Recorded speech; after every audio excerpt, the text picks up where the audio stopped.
मैं उस रुद्र भगवान ईशान को नमन करता हूँ जिनका स्वरूप सर्वोच्च निर्वाण की स्थिति का प्रतिनिधित्व करता है। निर्वाण वो स्थिति है जहाँ सभी प्रकार की इच्छाएं दमन हो जाती हैं और परमानंद शांति प्राप्त होती है।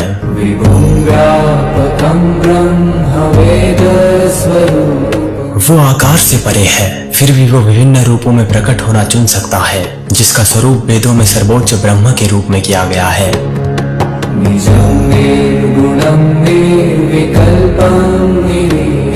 जो सदैव अपने आप में ही लीन रहता है, जो सत्य, रज और तम जैसे तीन गुणों से परे है और जो किसी भी प्रकार के परिवर्तन और इच्छा से परे है।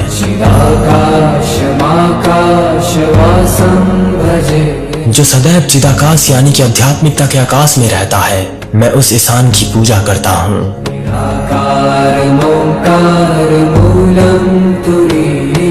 उस निराकार स्वरूप की बात हो रही है जिसके मूल से पवित्र ओंकार की ध्वनि जन्म लेती है और जो हमेशा तुरीय अवस्था में रहता है। तुरीय वो अवस्था है जिस ध्यान में ब्रह्म का अनुभव होता है।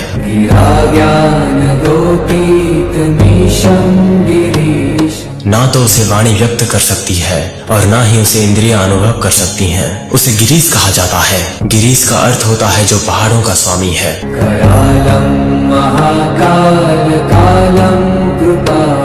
महाकाल का रूप धारण करके वो काल को छिन्न भिन्न कर सकता है और साथ ही वो अपने भक्तों के लिए करुणा का अवतार भी है।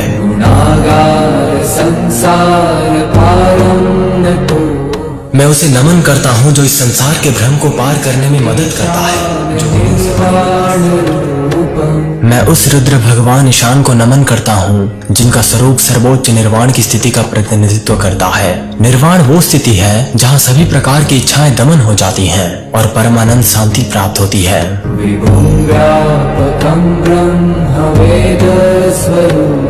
वो आकार से परे है, फिर भी वो विभिन्न रूपों में प्रकट होना चुन सकता है, जिसका स्वरूप वेदों में सर्वोच्च ब्रह्म के रूप में किया गया है।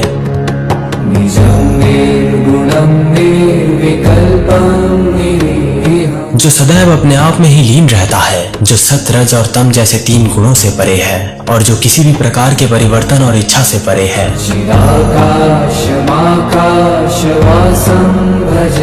जो सदैव चिदाकाश यानी कि आध्यात्मिकता के आकाश में रहता है, मैं उस ईशान की पूजा करता हूँ।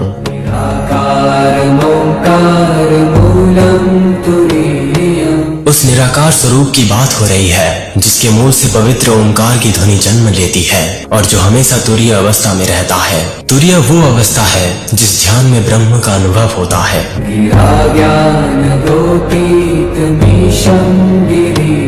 ना तो उसे वाणी व्यक्त कर सकती है और ना ही उसे इंद्रियां अनुभव कर सकती हैं। उसे गिरीश कहा जाता है। गिरीश का अर्थ होता है जो पहाड़ों का स्वामी है।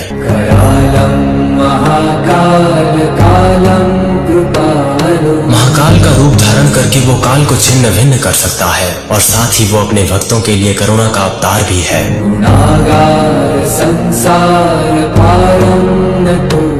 मैं उसे नमन करता हूँ जो इस संसार के भ्रम को पार करने में मदद करता है। मैं उस रुद्र भगवान ईशान को नमन करता हूँ जिनका स्वरूप सर्वोच्च निर्वाण की स्थिति का प्रतिनिधित्व करता है। निर्वाण वो स्थिति है जहाँ सभी प्रकार की इच्छाएं दमन हो जाती हैं और परमानंद शांति प्राप्त होती है।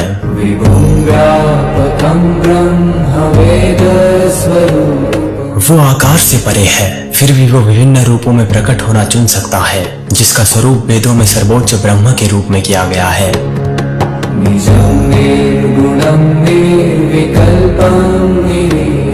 जो सदैव अपने आप में ही लीन रहता है, जो सत्य, रज और तम जैसे तीन गुणों से परे है और जो किसी भी प्रकार के परिवर्तन और इच्छा से परे है।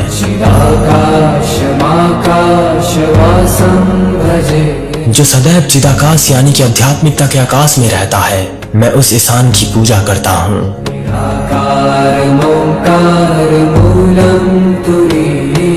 उस निराकार स्वरूप की बात हो रही है जिसके मूल से पवित्र ओंकार की ध्वनि जन्म लेती है और जो हमेशा तुरीय अवस्था में रहता है। तुरीय वो अवस्था है जिस ध्यान में ब्रह्म का अनुभव होता है।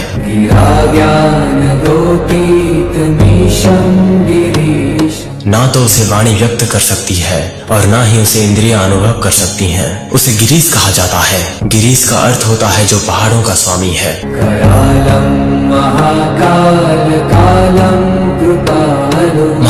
का रूप धारण करके वो काल को छिन्न भिन्न कर सकता है और साथ ही वो अपने भक्तों के लिए करुणा का अवतार भी है। गुणागार संसार पारं तू, मैं उसे नमन करता हूँ जो इस संसार के भ्रम को पार करने में मदद करता है, जो गुणों से बने निवास स्थान की तरह है।